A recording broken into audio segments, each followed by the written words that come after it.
Shit, Ramjilal सुमन पर आज करनी सेना ने अटैक कर दिया। जी हां, अलीगढ़ से खबर सामने आई है जहां पर रामजीलाल सुमन के काफिले पर हमले का मामला और मामले में गभाना चौकी इंचार्ज को सस्पेंड किया गया। रामजीलाल सुमन के काफिले पर टायर फेंके गए थे। शिथिलता बरतने पर स्थानीय चौकी प्रभारी को फिलहाल निलंबित कर दिया गया है। थाना प्रभारी के विरुद्ध विभागीय कार्रवाई के आदेश दिए गए। तो बड़ी अपडेट, बड़ी जानकारी आप तक पहुंचा दे। देखिए जरा किस तरीके से काफिले पर टायरों से हमला किया गया है। टायर फेंके गए हैं। काफिले में जो गाड़ियां थी फिर उन्होंने स्पीड बढ़ाई, जिसके चलते आगे चल के गाड़ियां जो हैं वो आगे चल के टकरा गई। और लालजी सुमन जी हमारे साथ एक बार फिर से जुड़ चुके हैं। राम जी, बहुत बहुत स्वागत है आपका भारत समाचार पर। और आपकी उत्तम स्वास्थ्य की कामना करते हुए मेरा पहला सवाल आपसे यही है कि आज जो आपके ऊपर हमला हुआ उसको लेकर क्या कहना चाहेंगे? बुलंदशहर में एक सुनहरा गांव है, वहां बहुत तेजी से ये जो थार गाड़ी है इसको चला करके एक दलित महिला की हत्या कर दी गई और 4 लोग घायल हुए। समाजवादी पार्टी की राष्ट्रीय अध्यक्ष श्री अखिलेश यादव जी ने एक डेलीगेशन बनाया था हमारे नेतृत्व में कि वहां जाएं और हालात की जानकारी लें। 3 दिन से स्थानीय प्रशासन को और सब लोगों को जानकारी थी कि मेरा दौरा प्रस्तावित है, लेकिन गवाना टोल प्लाजा पर भी हमें रोक लिया गया। बड़ी संख्या में पुलिस बल के साथ अधिकारी वहां मौजूद थे और गवाना टोल प्लाजा से 250-300 मीटर अलीगढ़ की तरफ कुछ अवांछनीय तथाकथित कड़ी सेना के लोग वहां जमा थे। हमारे काफिले पर हमला किया, हमारी गाड़ी पर तेल फेंका गया, टायर फेंके गए, गाड़ियों में पत्थर मारे गए। कुल मिलाकर के कई गाड़ियों का नुकसान हुआ। ये विशुद्ध रूप से एक जानलेवा हमला था, ऐसा मैं कह सकता हूं। ठीक है, लेकिन आपके द्वारा जो बयान दिया गया था, जब इतना विवाद हो रहा है, इतना आपके ऊपर हमले हो रहे हैं, करनी सेना लगातार आपको फूटी आंखों से भी नहीं देखना चाहती, नहीं लग रहा आपको कि आपने जो बयान दिया था उसको आपको वापस ले लेना चाहिए? नहीं, इन सब चीजों का कोई मतलब नहीं है। मैं उन पुराने मुद्दों को नहीं उठाना चाहता, लेकिन सबसे अहम सवाल क्या है? राजनीति में असहमति हो सकती है, लेकिन विरोध व्यक्त करने के हमारे पास तरीके हैं। संविधान और कानून के तरीके से हम विरोध कर सकते हैं। मेरी बात से अगर असहमति थी तो जनतांत्रिक तरीके से लोग उसका विरोध करते। मेरे घर पर प्राणघातक हमला किया गया मेरी गैर मौजूदगी में। करनी सेना ने एक आगरा में 12 अप्रैल को जलसा किया, उसमें तलवार लहराई गई, अवैध हथियार लहराए गए और कानून का उल्लंघन किया गया। ये इन तत्वों को ये कहां से हक मिल गया कि कानून और संविधान से ऊपर है? अगर मेरा विरोधी करना था तो हमें संविधान प्रदत्त जो तरीके विरोध करने के, उससे विरोध करना चाहिए था। हमारे देश में हिंसा को कोई जगह भी नहीं। आपका यह आरोप है कि बीजेपी आपकी हत्या कराना चाहती है और ये जो पूरा सब कराया जा रहा है, जिस तरीके से जो 12 तारीख को जिस तरीके से प्रदर्शन हुआ आपके घर पर, उसके बाद आज जिस तरीके से आज ये हमला किया गया आपके ऊपर, और साथ ही साथ हनुमान जयंती पर जिस तरीके से जो प्रदर्शन किया गया, आपकी तरफ से आरोप लगाया जा रहा है कि बीजेपी आपकी हत्या कराना चाहती है। मैं आपसे कहना चाहता हूँ, ये जो लचर व्यवस्था है, कहीं से सख्त संदेश नहीं मिल रहा है वांछनीय तत्वों को, कहीं से कानूनी कार्रवाई नहीं हो रही है।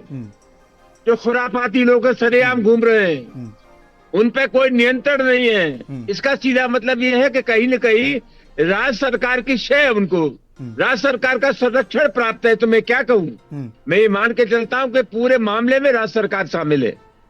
और उसके बाद आज जिस तरीके से आपके ऊपर हमला किया गया, काले झंडे आपको दिखाए गए, आपके काफिले पर हमला किया गया, उसके बाद करनी सेना के जो प्रदेश अध्यक्ष दुर्गेश सिंह वो सामने आए। उन्होंने कहा कि इस हमले की जिम्मेदारी हम लेते हैं और जब तक रामजीलाल सुमन माफी नहीं मांगते हैं तब तक इसी तरह से विरोध प्रदर्शन चलता रहेगा। समाजवादी पार्टी को लग रहा था कि समय के साथ ये चीजें ढल जाएंगी, लेकिन विरोध कम नहीं हो रहा है, रोष कम नहीं हो रहा है करनी सेना में। ऐसा है, करनी सेना, मैं नहीं जानता कितनी करनी सेना है, विरोध हो रहा है। मेरा उनसे आग्रह है कि जहां तक छतरी का सवाल है, छतरियों का धर्म तो गरीबों की इमदाद करना है। ये बड़े बड़ी भारी रणबांकुरे हैं, तो वहां चले जाए पाकिस्तान में आतंकवादियों से लड़ने। मेरा उनसे विनम्र आग्रह है कि चीन ने हमारी जमीन पर कब्जा कर रखा है। चीन अरुणाचल प्रदेश को अपने नक्शे में दिखाता है, तो इन बहादुरों की तो वहाँ आवश्यकता है, वहां चले जाए। ये कायर लोग हैं, बुज़दिल लोग हैं, इनके बारे में कोई टिप्पणी नहीं करना चाहता। आपके ऊपर ये आरोप लगता है, समाजवादी पार्टी के ऊपर आरोप लगता है कि कुछ दलित नेताओं को आगे करके, चाहे आपकी बात कर लें, चाहे इंद्रजीत सरोज की बात कर लें, कुछ दलित नेताओं को आगे करके दलितों की जो मायावती का जो वोट बैंक है उसमें कहीं ना कहीं सेंध लगाने की समाजवादी पार्टी जुगत में है। क्या कहना चाहेंगे उसको लेकर? इन बातों का कोई मतलब नहीं है। क्या दलितों का पक्ष लेना कोई गुनाह है? क्या कमजोर वर्गों पे जो अत्याचार हो रहे हैं उसके पक्ष में बोलना कोई गुनाह है? आरोप लगा रही है जहाँ दलितों की नाबालिग बच्चियों के साथ रेप हो रहे हैं उसके पक्ष में बोलना कोई गुनाह है? जगह जगह डॉक्टर अम्बेडकर की मूर्तियां तोड़ी जा रही है, उस पर बोलना कोई गुनाह है? दलितों के ऊपर जहाँ जहाँ अत्याचार होगा उनके खिलाफ बोलना हमारा धर्म है, और हमें चाहे जो परिणाम भुगतना पड़े हम बराबर बोलते रहेंगे। मेरा एक सवाल आपसे ये है कि आपके लिए क्या ऊपर है, पीडीए ऊपर है या राष्ट्रवाद ऊपर है? देखिए, आप क्या बात कर रहे हैं? एक पॉलिटिकल लाइन है, जो दबे पिसे लोग हैं, वंचित हैं, शोषित हैं, जिनका हक मारा गया है, हम उनके पक्ष में बोल रहे हैं, और पीडीए उसकी एक शक्ल है। लेकिन जिस तरीके से बीजेपी आरोप लगा रही है, बीजेपी कह रही है कि दलित नेताओं को आगे करके कभी सपा जो है वो कभी महापुरुषों का अपमान कर देती है, कभी ईश्वर का अपमान कर देती है। ये बीजेपी के लोगों के बारे में क्या कहूं? इनका डॉक्टर अम्बेडकर से, दलितों से क्या संबंध?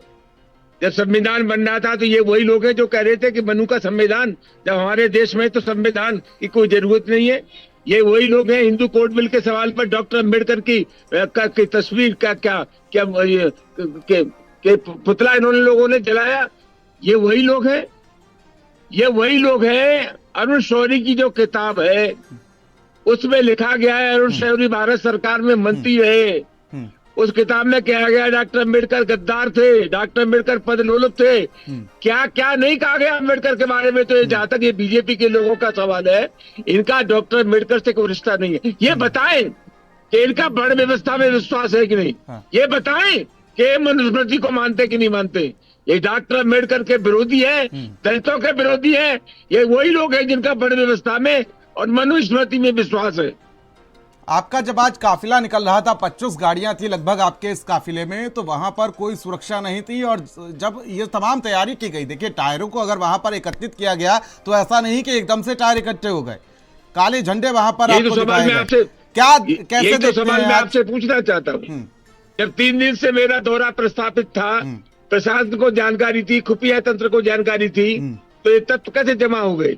इसलिए मैं कहता हूँ कि पूरे प्रशासन स्थानीय स्तर से लेकर के लखनऊ के तार इससे जुड़े हुए हैं, और उस लिहाज से मैं निश्चित रूप से कह सकता हूँ कि अब मैं आश्वस्त हो गया हूँ कि हमारी हत्या की साजिश कर रहे हैं। और जिस तरीके से आप लगातार सिक्योरिटी की मांग कर रहे हैं, मैं देख रहा हूँ कि आप प्राइवेट सिक्योरिटी लेकर चल रहे हैं। क्या करें इस माहौल में? सरकार को हमारी सुरक्षा की चिंता नहीं है। जिस दिन से घटना हुई उसके बार बार जिन जिन स्थानों पर सुरक्षा की मांग हो सकती थी हमने की। इतना गंभीर मामला होने के बावजूद भी जब सरकार इसको गंभीरता से नहीं ले रही है तो हमको जाके मजबूरी में हाई कोर्ट में जाना पड़ा। कोशिश कर रहे हैं, लेकिन उसके बावजूद देखिए इतना सब बवाल हो रहा है। नहीं लगता आपको कि देश में शांति व्यवस्था बनाए रखने के लिए 27 के चुनाव को भी ध्यान में रखते हुए आपको अपना वो बयान वापस ले लेना चाहिए? करनी सेना का सिर्फ यही कहना है कि वो अपने बयान पर माफी मांगे। आप ऐसा उन सब चीजों की बातें आप मत करिए। जो कुछ हो रहा है, मैं हर परिस्थिति से लड़ने को तैयार हूँ।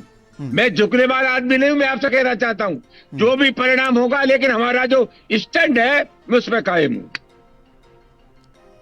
हम दलितों के सवाल पर बराबर बोलते रहे और बोलेंगे। तो पीडीए में तो पिछड़ा, दलित, अल्पसंख्यक सब आते हैं ना? अब तो ये तो वही लोग हैं ना। जब हम मांग करते हैं कि जातिगत जनगणना होनी चाहिए, उसका विरोध करते हैं। अखिलेश यादव जब मुख्यमंत्री का घर छोड़ते हैं तो गंगा जल से सफाई होती है। ये वही लोग हैं। राजस्थान विधानसभा में प्रतिपक्ष का नेता जब मंदिर में चला गया तो मंदिर की गंगा जल से सफाई। अरे बेचारा, वो कल परसों आपका उज्जैन में बीजेपी का एक एमपी एमएलए चला गया मंदिर में, उसको नहीं घुसने दिया। ये वही लोग हैं, ये बड़ व्यवस्था के पोषक लोग हैं और जन्मजात ये दलितों के खिलाफ है। लेकिन आपके पीडीए में तो ए से कभी अगड़ा हो जाता है, कभी अल्पसंख्यक हो जाता है, और अब अगड़े ही आपके विरोध में उतर पड़े हैं।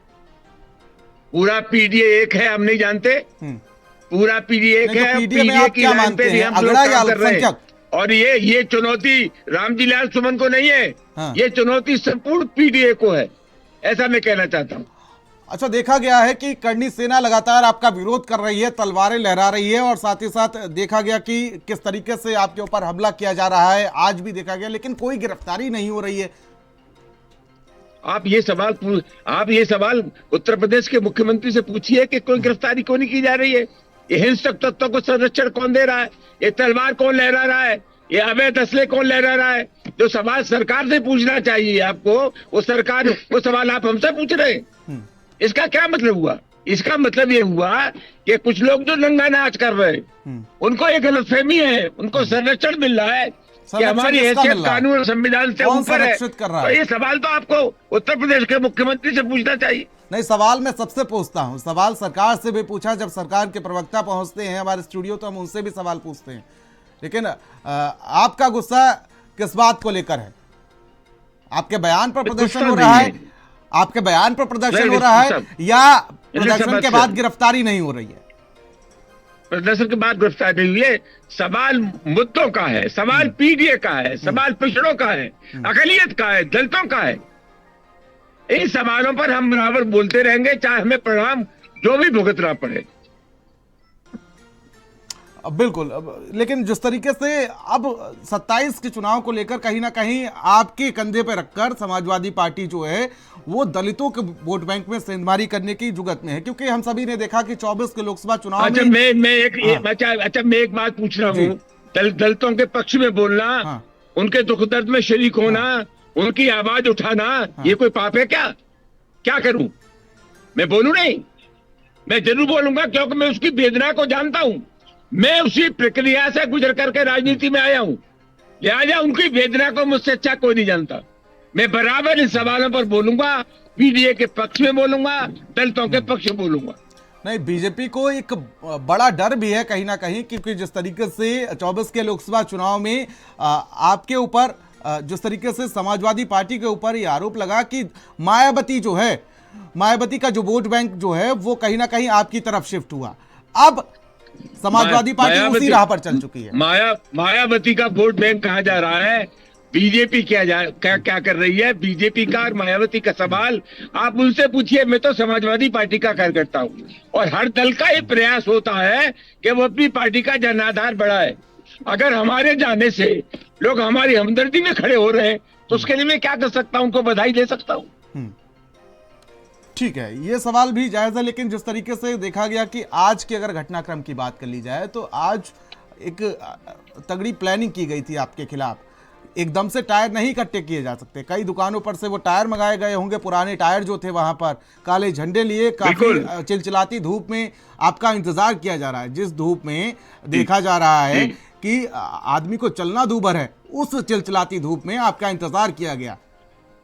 किसका फेल्यूर आप मान रहे हैं?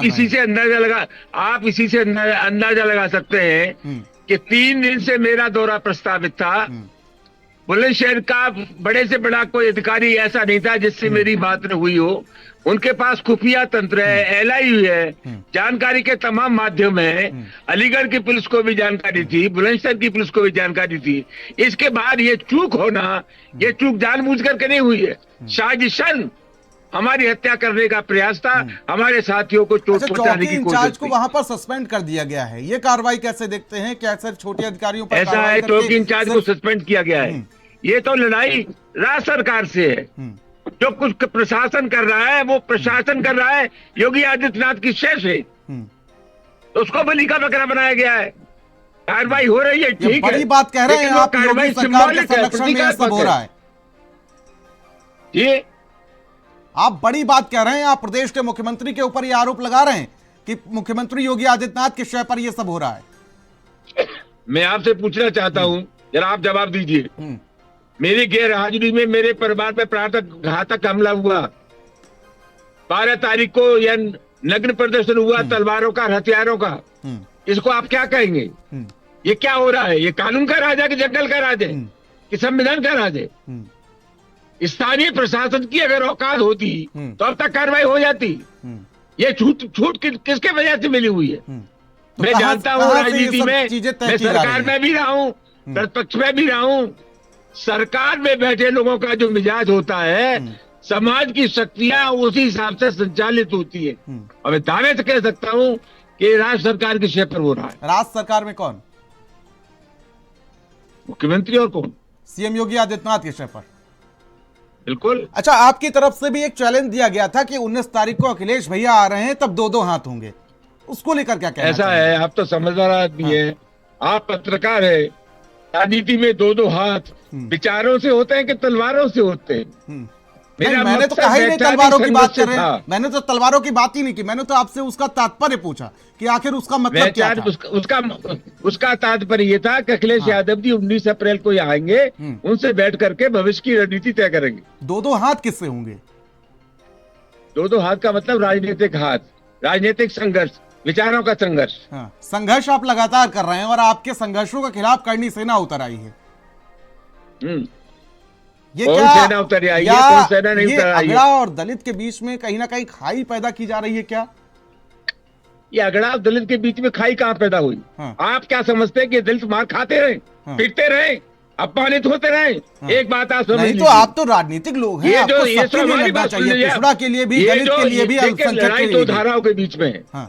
ये जो सामंती मनोवृत्ति के लोग हैं, ये अपनी आदत से समझौता करने को तैयार नहीं है। नहीं, और आप तो राजनीतिक लोग हैं, आपको तो वोट दिया गया होगा। दुनिया की क्रांति पड़ी है, समझदार है, पढ़े लिखे हैं, वो उस माहौल में रहने को तैयार नहीं है जिस माहौल में कभी उनके पुरखे रहते थे। सुमन जी, आप जब सांसद बगावत होगी, लड़ाई होगी। ठीक, बगावत छेड़ दी अब रामजी लाल सुमन ने। बगावत व्यवस्था के खिलाफ बगावत? आप क्या बात कर रहे हैं? किसके खिलाफ बगावत? राज्य सरकार के खिलाफ बगावत? बगावत का मतलब व्यवस्था के खिलाफ बगावत। जो लोग शोषित है, पीड़ित है, आप विवश हैं क्या? करेंगे, विद्रोह करेंगे। वो उस माहौल में रहने को तैयार नहीं है जिस माहौल में उनके पुरखे रहते। चलिए ठीक है, बहुत बहुत शुक्रिया अपना कीमती समय देने के लिए रामजी लाल सुमन जी। तो आप रामजी लाल सुमन को सुन रहे थे, जिस तरीके से आज उनके ऊपर हमला हुआ, उसके बाद कहीं ना कहीं उनकी तरफ से आरोप लगाया गया है और साफ तौर पर उन्होंने प्रदेश सरकार को इसका जिम्मेदार ठहराया है। मुख्यमंत्री योगी आदित्यनाथ को उन्होंने जिम्मेदार ठहराया है कि ये जो भी चीजें की जा रही हैं वो कहीं ना